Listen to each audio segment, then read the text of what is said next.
Hello, જય માતાજી.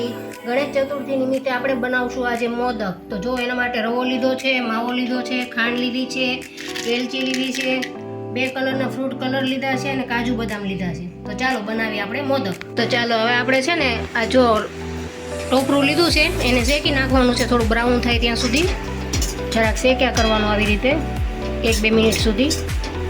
હવે આપણે આ રવો શેકવાનો છે, એ પણ બ્રાઉન થાય ત્યાં સુધી શેકવાનો છે એને એકદમ બ્રાઉન થવા દેવાનું. હવે આપણે આમાં ઘી નાખવાનું છે. રવો એકદમ શેકાઈ ગયો છે, મસ્ત બ્રાઉન થઈ ગયો છે. ઘી નાખી દેવાનું આપણે એમાં 2 ચમચા જેટલું નાખી દેવાનું.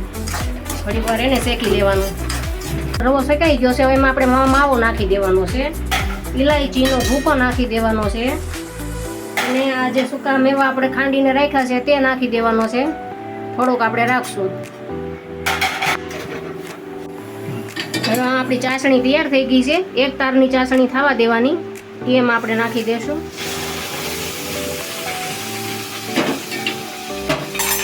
આપણું ટોપરું હતું એ આપણે નાખી દેશું.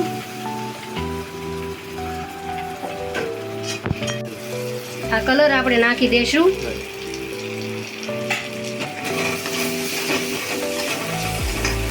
આવી રીતે આપણે બીબામાં લઈ લેવાનું છે મોદકને. આવી રીતે એને પેક કરી દેવાનું છે, આખું ભરી દેવાનું છે.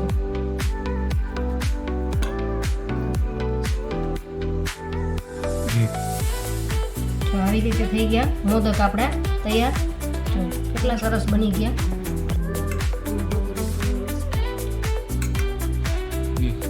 હાલો બેનો, તો થઈ ગયો છે આપણે દાદાનો પ્રસાદ મોદક તૈયાર. આવી જાઓ બધા મોદક ખાવા, પ્રસાદી લેવા આવી જાઓ બધા.